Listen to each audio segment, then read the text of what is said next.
ഈ വീഡിയോയിൽ എങ്ങനെയാണ് ഗ്ലോബൽ ട്രേഡിനൊരു മാറ്റം ഉണ്ടായത്, അത് ട്രംപിന്റെ താരിഫ് ഏത് രീതിയിലാണ് അതിനൊരു വഴിയൊരുക്കിയത് എന്നതാണ് മെയിൻ ആയിട്ട് നമ്മൾ ഇതിനകത്ത് നോക്കുന്നത്.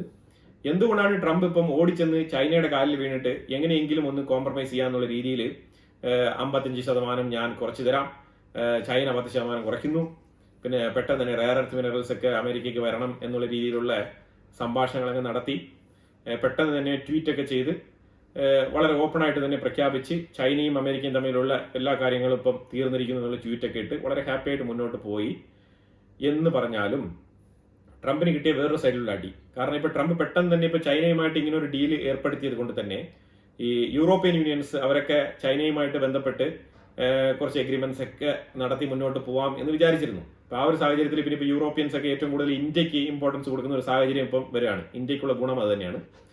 അപ്പൊ ചൈനയുമായിട്ട് ഇനി എന്താണോ അവർ ഉദ്ദേശിച്ചിരുന്നത് ആ രീതിയിൽ അവർക്ക് ചിലപ്പോൾ മുന്നോട്ട് പോകാൻ കഴിഞ്ഞെന്ന് വരില്ല യൂറോപ്യൻ യൂണിയന്. പക്ഷേ യൂറോപ്യൻ യൂണിയൻ മറിച്ച് വേറൊരു പണി കൊടുത്തിട്ടുണ്ട്. ആ പണി ചെറിയ പണിയല്ല.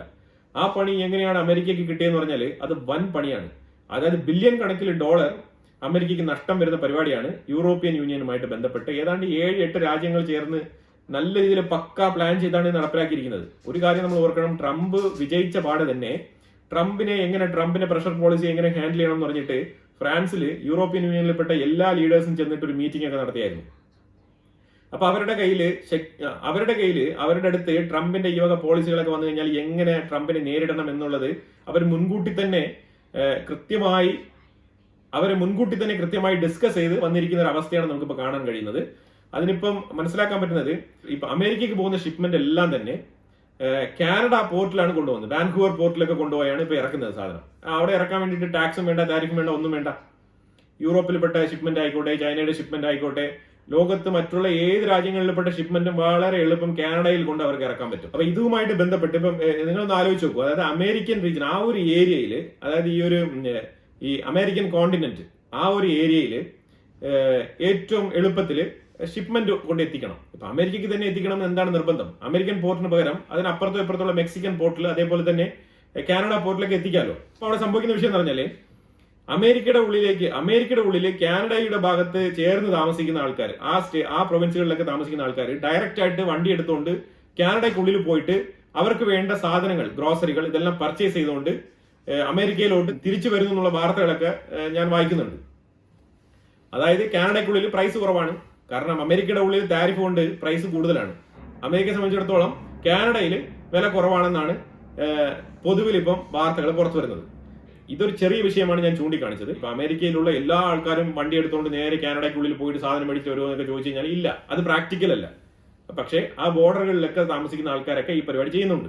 അപ്പൊ ഇപ്പം ഒരു ഗ്ലോബൽ ട്രേഡ് റീ അറേഞ്ച്മെന്റ് സംഭവിച്ചിട്ടുണ്ട്. ഇത് ജസ്റ്റ് റീ അറേഞ്ച്മെന്റ് ആണ്. പക്ഷേ ഈ റീ അറേഞ്ച്മെന്റ് അമേരിക്കയ്ക്ക് ഉണ്ടാക്കുന്ന നഷ്ടം എന്ന് പറഞ്ഞാൽ ചെറുതല്ല. അപ്പൊ അതിൽ ചില രാജ്യങ്ങളുടെ പേര് ഞാനിവിടെ എടുത്തു പറയാം. ഞാൻ പറയാൻ പോകുന്ന രാജ്യങ്ങൾ എന്ന് പറഞ്ഞാൽ അവരുടെ സ്വന്തം രാജ്യത്തിന്റെ താല്പര്യങ്ങൾ സംരക്ഷിക്കാൻ വേണ്ടിയിട്ട് അവർ ചില തീരുമാനങ്ങൾ എടുത്തിട്ടുണ്ട്. അത് നയപരമായിട്ടുള്ള തീരുമാനമാണ്. Brazil, Mexico, Australia, France, Germany, south Korea, Denmark, ഇത്തരം രാജ്യങ്ങളാണ് ഈ തീരുമാനം എടുത്തിരിക്കുന്നത്. അപ്പൊ ഇതിനകത്ത് എന്താണെന്ന് വെച്ചാൽ ചില ഇമ്പോർട്ടന്റ് ആയിട്ടുള്ള ട്രേഡ് ഡൈവേഴ്സിഫൈ ചെയ്യുന്നതിന്റെ ഭാഗമായിട്ട് ഇത്രയും നാളും അമേരിക്കയുടെ ഉള്ളിൽ ചെയ്തുകൊണ്ടിരുന്ന കച്ചവടം ഇവര് കാനഡയ്ക്കുള്ളിൽ മാറ്റി സ്ഥാപിച്ചിരിക്കുകയാണ്. അപ്പൊ ഇതിൽ ആദ്യമായിട്ടുള്ള കൺട്രി എന്ന് പറഞ്ഞാൽ ബ്രസീൽ നമുക്ക് നോക്കാം. ബ്രസീലിന് 25% താരിഫാണ് അമേരിക്ക ഇട്ട് കൊടുത്തിരിക്കുന്നത്. ഈ 25% താരിഫ് വന്നതോടുകൂടി ബ്രസീൽ എന്താണെന്ന് വെച്ചാൽ ബ്രസീൽ അവരുടെ സോയാബീൻ, അതേപോലെ എഥനാൽ, ഇത് രണ്ടുമായിട്ട് ബന്ധപ്പെട്ട കച്ചവടം കാനഡയിലേക്ക് മാറ്റിയിരിക്കുകയാണ്. അപ്പൊ ഈ കാനഡയിലേക്ക് ഈ ഒരു ഡൈവേഴ്സിഫൈ ചെയ്തതുകൊണ്ട് തന്നെ, കാനഡയിലേക്ക് ഇത് മാറ്റി സ്ഥാപിച്ചത് കൊണ്ട് തന്നെ അമേരിക്കയ്ക്ക് ഉണ്ടായ നഷ്ടം എന്ന് പറഞ്ഞാൽ ഏതാണ്ട് $12.8 ബില്യൺ വർത്ത് വരുന്ന ബിസിനസ് ആണ് ബ്രസീൽ അമേരിക്കയിൽ നിന്നും കാനഡയിലേക്ക് കൊണ്ടുപോയത്. മനസ്സിലായല്ലോ, 12.8 ബില്യൺ. ഇനിയിപ്പോ ഈ ഒരു ബിസിനസ് തിരിച്ചു വരുമെന്ന് തോന്നുന്നുണ്ടോ? ഒരിക്കലും ഇല്ല. അവർക്ക് ആ ഒരു റീജിയനിലാണ് അവർക്ക് സ്ഥലം വേണ്ടത്. അത് അമേരിക്ക എങ്കിൽ അമേരിക്ക, കാനഡ എങ്കിൽ കാനഡ.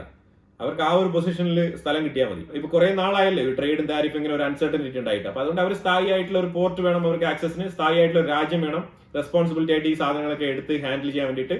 അതുപോലെ അവരുടെ കസ്റ്റമേഴ്സിനെ വെച്ചിട്ട് അവർക്ക് ബിസിനസ്, അവരുടെ കസ്റ്റമേഴ്സിന് അവർക്ക് ഇപ്പൊ അമേരിക്കയിൽ നിന്നും അവർക്ക് ഷിപ്മെന്റ് ചെയ്യാൻ പറ്റും.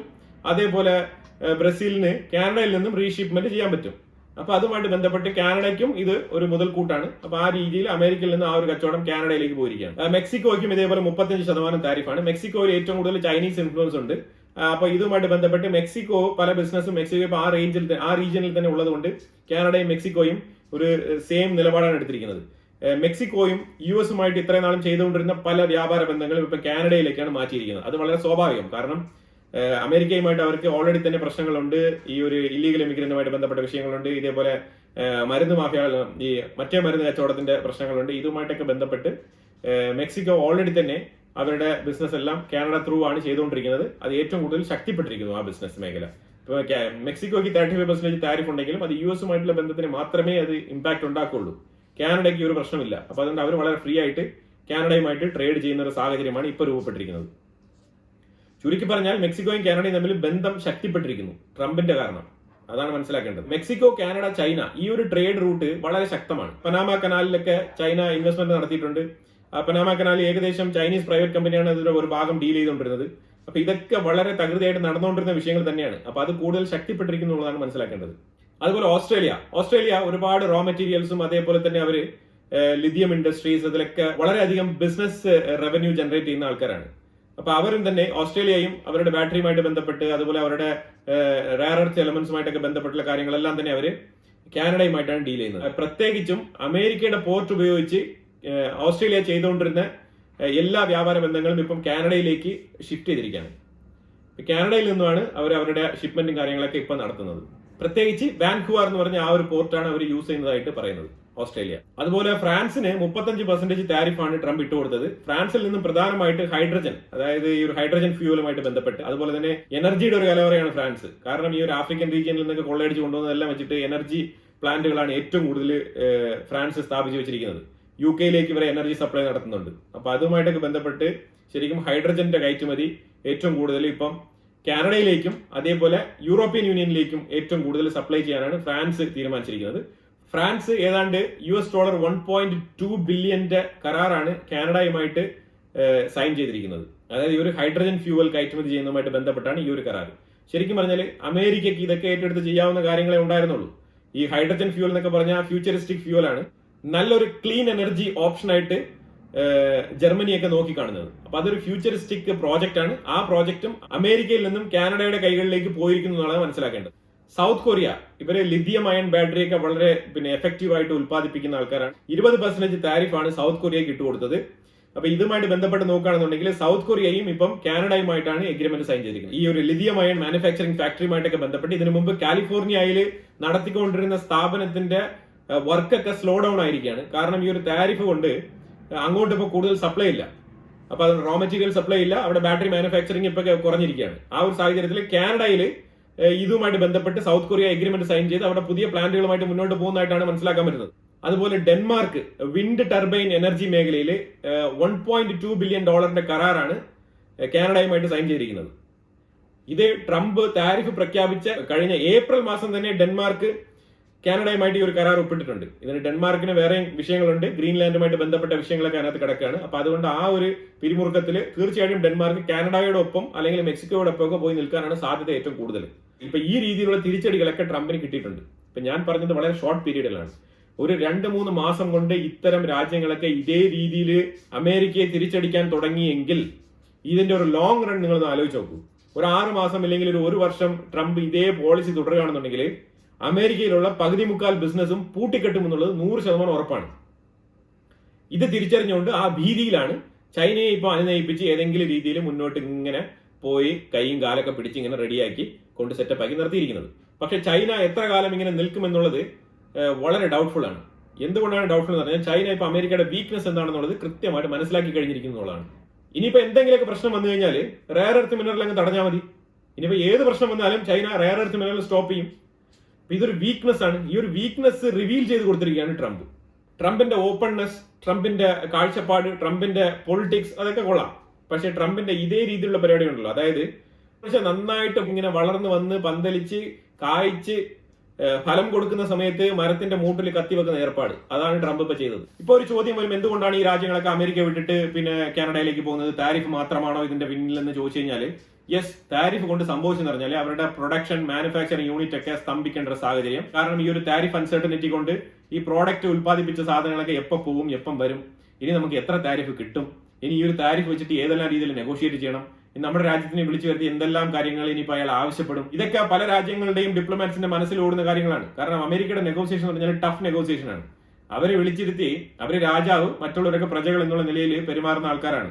ഇത് ചുമ്മാ വെറുതെ പറയുന്നല്ല കേട്ടോ, ഇതിങ്ങനെ തന്നെയാണ് അവരുടെ ആറ്റിറ്റ്യൂഡ്. പക്ഷെ മറ്റുള്ള രാജ്യങ്ങൾക്ക് അവരുടെ മാനുഫാക്ചറിങ് ഇൻഡസ്ട്രി, അവരുടെ പ്രൊഡക്ഷൻ, അവരുടെ രാജ്യത്തിന്റെ സിറ്റിസൺസിന്റെ എംപ്ലോയ്മെന്റ്, ഇതൊക്കെ തന്നെയാണ് അവരുടെ ഏറ്റവും വലിയ കൺസേൺ ആയിട്ടുണ്ടായിരുന്നത്. അപ്പം ഇപ്പൊ കാനഡയിലേക്ക് ഇപ്പം തികച്ചും ഒരു എക്സ്പോർട്ട് ഇങ്ങനെ പൊയ്ക്കൊണ്ടിരിക്കുന്നുണ്ടെങ്കിൽ മാനുഫാക്ചറിങ് ഇൻഡസ്ട്രീസ് ഒക്കെ വർക്ക് ചെയ്യും, അതൊക്കെ പ്രവർത്തിക്കും. അപ്പൊ ആർക്കും ഇവിടെ ജോലി നഷ്ടപ്പെടത്തില്ല. ചൈനയ്ക്കൊക്കെ ഉണ്ടായ തിരിച്ചടി എന്ന് പറഞ്ഞാൽ അവിടുത്തെ എംപ്ലോയീസിന് ജോലി ഇല്ലാതെ പോയതാണ്. വീണ്ടും മാനുഫാക്ചറിങ് ചെയ്ത് പ്രൊഡക്ഷൻ ഉണ്ടാക്കാൻ ഓർഡേഴ്സ് വരണം. ഇങ്ങനെ ഓർഡേഴ്സ് ഇല്ലാതെ ഇങ്ങനെ താരിഫിൽ കുരുങ്ങി കിടക്കുകയാണെന്നുണ്ടെങ്കിൽ എങ്ങനെ എംപ്ലോയീസിന് സാലറി കൊടുക്കും, എങ്ങനെ അവർക്ക് തുടർന്ന് ജോലി കൊടുക്കാൻ പറ്റും? അപ്പൊ ഇതൊക്കെ ജോലി സാധ്യത എല്ലാം ഉൾപ്പെട്ടിട്ടാണ്. കാരണം ഈ ഒരു എംപ്ലോയിക്ക് കിട്ടുന്ന ജോലി എന്ന് പറഞ്ഞാൽ ആ ഒരു എമൗണ്ടും ആ ഒരു എംപ്ലോയി ആ രാജ്യത്താണ് സ്പെൻഡ് ചെയ്യുന്നത്. ഇത് റൊട്ടേഷനിൽ വരുന്ന രാജ്യത്തിന്റെ ഒരു റവന്യൂ ആണ്. ആ റവന്യൂ നഷ്ടപ്പെടുന്നത് ആരും തന്നെ സഹിക്കില്ല. അതുകൊണ്ടാണ് ഈ രാജ്യങ്ങളൊക്കെ മാറ്റി ചിന്തിച്ചു തുടങ്ങിയത്. ഇതിന് ഈ രാജ്യങ്ങളെല്ലാം എടുത്തിരിക്കുന്ന ഒരു മോട്ടോ എന്ന് പറഞ്ഞാൽ deal with Canada bypass America. ഇതാണ് സംഭവം. Deal with Canada bypass America. അതായത് അമേരിക്കയെ ബൈപ്പാസ് ചെയ്തുകൊണ്ട് കാനഡയിൽ ഇമ്പോർട്ട് എക്സ്പോർട്ട് നടത്തി കാനഡയുമായിട്ട് ഡീൽ ചെയ്ത് മുന്നോട്ട് പോവുക. അപ്പൊ ആ ഒരു ഏരിയ, ലാറ്റിൻ അമേരിക്ക ആയിക്കോട്ടെ, ആ പ്രദേശത്ത് കിടക്കുന്ന കരീബിയൻ രാജ്യങ്ങളായിക്കോട്ടെ, അവിടെ എല്ലാം തന്നെ കവർ ചെയ്യാൻ പറ്റും ബിസിനസ്. ആ മേഖലയിൽ ഒരു പോർട്ട് ആക്സസ് കിട്ടിയാൽ പോരെ. അത് കാനഡ ആയാലും ഇപ്പൊ എന്താണ് പ്രശ്നം? ഒരു താരിഫില്ല, ഒന്നുമില്ല, വളരെ ഫ്രീ ആയിട്ട് ട്രേഡ് ചെയ്യാം. ബ്രില്യന്റ് ഐഡിയ അല്ലേ? താരിഫ് കൊണ്ട് അമേരിക്കയ്ക്ക് മാത്രമാണോ നഷ്ടമെന്ന് ചോദിച്ചു കഴിഞ്ഞാൽ ഇത് മ്യൂച്വൽ ആണ്. ശരിക്കും പറഞ്ഞാൽ ഈ താരിഫ് ഏറ്റുവാങ്ങുന്ന രാജ്യത്തിനും ഇത് ദോഷം ചെയ്യും, താരിഫ് ഇമ്പോസ് ചെയ്ത രാജ്യത്തിനും ഇത് ദോഷം ചെയ്യും. അത് 100% ഉറപ്പുള്ള കാര്യമാണ്. പിന്നെ ബിസിനസിന്റെ ഒരു ബേസിക് തന്നെ എന്ത് പ്രോഡക്റ്റ് ആണോ വിൽക്കുന്നത് അതിനനുസരിച്ചുള്ള ലാഭമേ കിട്ടുള്ളൂ. സ്വർണം വിൽക്കുന്നവനും അരി വിൽക്കുന്നവനും തമ്മിൽ ഒരേപോലത്തെ ലാഭം പ്രതീക്ഷിക്കാൻ പാടില്ല. അപ്പൊ ട്രേഡ് എന്ന് പറഞ്ഞാൽ തന്നെ അവിടെ ഡെഫിസിറ്റ് ഉണ്ടാവും. ഡെഫിസിറ്റ് ഉണ്ടാകാതെ ഒരു ട്രേഡ് ഉണ്ടാവാൻ പറ്റത്തില്ല. അതാദ്യം ട്രംപ് മനസ്സിലാക്കണം. ഈ ഡെഫിസിറ്റ് എന്ന് പറയുന്നത് ട്രേഡിന്റെ കൂടെ തന്നെ ഉള്ളതാണ്. ആ ഡെഫിസിറ്റ് നമ്മൾ കൂടുതൽ വാല്യൂ ഉള്ള സാധനം കൊടുക്കുമ്പോഴത്തേക്ക് അത് മാറിയും തിരിഞ്ഞൊക്കെ വരും. അതിപ്പോ അമേരിക്കയുടെ ആയുധ കച്ചവടം ആയിക്കോട്ടെ, അമേരിക്ക കൊടുക്കുന്ന ഓയിൽ ആയിക്കോട്ടെ, അമേരിക്കയുടെ വേറെ എത്ര തരത്തിലുള്ള ബിസിനസ് ഉണ്ട്. ഇപ്പൊ ഞാൻ അന്ന് സൂചിപ്പിച്ചതുപോലെ ഇന്ത്യ നടത്തുന്ന എത്രയോ സർവീസ് മേഖലകളുണ്ട്. സർവീസ് മേഖലകളിലൊക്കെ ഒരിക്കലും ഇപ്പൊ IT ഇൻഡസ്ട്രിയിൽ എത്രയോ സോഫ്റ്റ്വെയർ കമ്പനികളൊക്കെ സോഫ്റ്റ്വെയർ പർച്ചേസ് ഒക്കെ നടത്തുന്നുണ്ട്. ഇതൊന്നും ഈ ട്രേഡുമായിട്ട് ബന്ധപ്പെട്ട് വരുന്നതല്ല. നമ്മൾ ഗൂഗിളിലൊക്കെ ആഡ് കൊടുക്കുന്നുണ്ട്. ഈ പരസ്യം കൊടുക്കുന്നതൊക്കെ ഏതാണ്ട് 14% റവന്യൂ ഉണ്ടാവും അവർക്ക്. അതൊന്നും ഈ ഒരു ട്രേഡ് ഡെഫിസിറ്റിൽ വരുന്ന വിഷയങ്ങളല്ല. ഇതുമായിട്ട് ബന്ധപ്പെട്ട തിരിച്ചറിവാണ് ഏറ്റവും കൂടുതൽ വേണ്ടത്. ട്രേഡ് ഡെഫിസിറ്റ് അഥവാ താരിഫുമായിട്ടൊക്കെ ബന്ധപ്പെട്ട ഒരു എക്സ്പെർട്ട് കമ്മിറ്റിയെ തന്നെ സ്പെഷ്യലൈസ് ചെയ്ത് ഇരുത്തി ഇതിനെക്കുറിച്ച് അഡ്വാൻസ്ഡ് സ്റ്റഡി നടത്തി റിപ്പോർട്ടൊക്കെ ഇറക്കി വളരെ വ്യക്തമായിട്ട് വായിച്ച് മനസ്സിലാക്കിയിട്ട് വേണം താരിഫുമായിട്ട് ബന്ധപ്പെട്ട വിഷയങ്ങളിലൊക്കെ ഇറങ്ങിത്തിരിക്കാൻ. എത്രയോ നല്ല കാര്യങ്ങൾ ചെയ്യാനുള്ള സമയമാണ് ട്രംപ് പാഴാക്കി കളഞ്ഞത്. ഇത് നമ്മുടെ പുതിയ ചാനലാണ്, സെക്കൻഡറി ചാനലാണ്. ഈ ചാനൽ കൂടി നിങ്ങൾ ഒന്ന് സബ്സ്ക്രൈബ് ചെയ്ത് വെക്കുക. ഇതിലും നമ്മൾ തുടർച്ചയായിട്ട് എല്ലാ ദിവസങ്ങളിലും വീഡിയോ ഇടുന്നതായിരിക്കും. ഈ കേട്ട വിഷയവുമായിട്ട് ബന്ധപ്പെട്ട അഭിപ്രായങ്ങൾ കമന്റ് ബോക്സിൽ രേഖപ്പെടുത്തുക. കൂടുതൽ വിഷയങ്ങളുമായിട്ട് അടുത്ത വീഡിയോയിൽ വരാം. Thank you so much.